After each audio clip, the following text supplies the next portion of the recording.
dim halls of the Wentworth estate, one painting stood apart. It wasn't just the intricate brushstrokes or the vibrant colours that drew attention.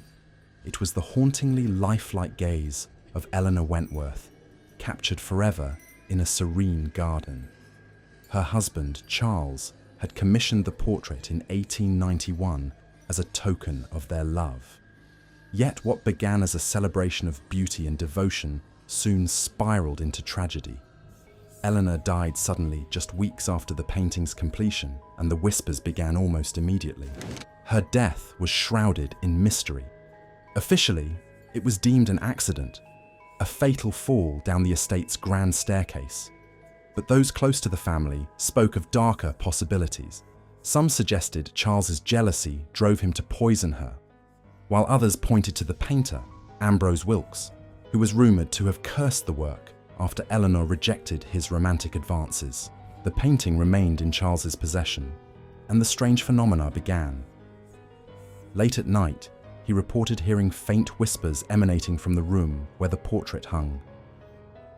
At first, they were indistinct, mere murmurs, but soon they grew louder and more persistent, sometimes calling his name or echoing Eleanor's final words.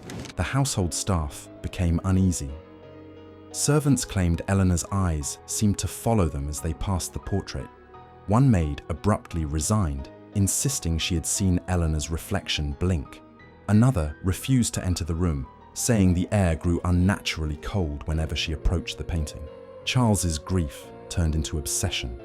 He spent hours staring at the portrait, speaking to it as though Eleanor could hear him. Neighbours whispered of his deteriorating state, and his once gregarious demeanour turned reclusive. One night, his butler found him dead in his study, slumped over his desk. The painting, which hung behind him, was tilted slightly, as though it had been moved. The painting passed to Charles's nephew, Frederick Wentworth. Unlike his uncle, Frederick scoffed at the idea of curses.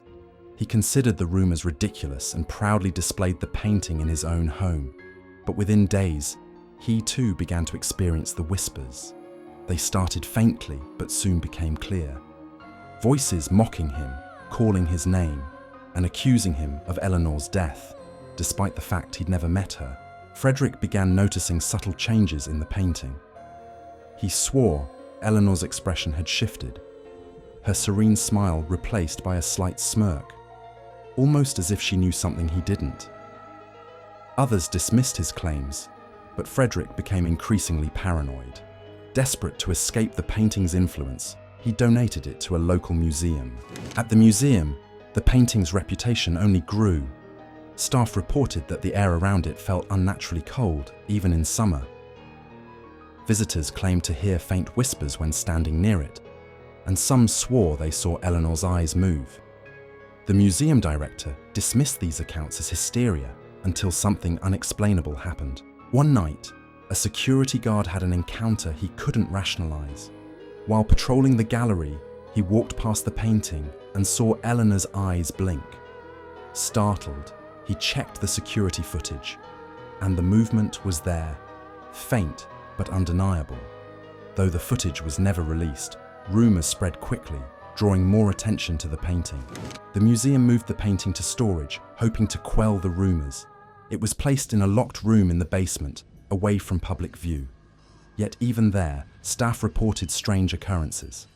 Whispers were heard in the hallway outside its storage room, and some employees refused to go near it, claiming they felt an oppressive presence. The painting remained in storage for years, its legend fading into obscurity. Yet, every so often, new staff members would report hearing faint whispers or feeling as though they were being watched when they walked past the room where it was kept. These reports were dismissed as superstition, but they kept the painting's eerie reputation alive. In the 1970s, the painting was rediscovered by Dr. Margaret Hayes, an art historian. Fascinated by its dark history, Dr. Hayes decided to bring the painting back into the public eye. She organized an exhibition titled Haunted Canvas, Art and the Supernatural, with the whispering portrait as its centerpiece. The event drew crowds of skeptics, paranormal enthusiasts, and curious onlookers. The exhibition quickly turned into a sensation. but not for the reasons Dr. Hayes had hoped. Visitors reported experiencing chills as they approached the painting. Some claimed to hear faint whispers, while others felt dizzy or disoriented. One woman fainted in front of the painting, later saying she heard Eleanor's voice whisper, "Help me." Dr. Hayes initially dismissed the reports, but her skepticism was short-lived. She began to experience the whispers herself, especially late at night when working alone in her office. They started as faint murmurs, but soon grew louder, saying things like, "You know the truth, and set me free." Hayes confided in a colleague that she had begun to dream of Eleanor stepping out of the painting, her face twisted with anger. The whispers escalated to a point where Dr. Hayes could no longer ignore them. One night, she awoke from a vivid dream in which Eleanor spoke directly to her, saying, "Destroy the painting, or it will destroy you." Terrified, Hayes decided to remove the portrait from the exhibition and return it to storage. Before she could act, tragedy struck. Hayes's home caught fire under mysterious circumstances, and she perished in the blaze. Though the painting was presumed destroyed, rumors circulated that it had been stolen before the fire began. A few witnesses claimed to have seen a man carrying a wrapped object out of her house that night. To this day, the painting's whereabouts remain unknown. Some believe it was destroyed in the fire, while others insist it survived and is now in the possession of a private collector. Occasionally, stories surface of similar occurrences linked to an untraceable Victorian portrait, fueling speculation that the painting is still out there. The legend of the whispering portrait continues to captivate and terrify. Paranormal researchers have attempted to track it down, but every lead ends in silence. Collectors warn against pursuing it, claiming that anyone who tries to possess it meets a grim fate.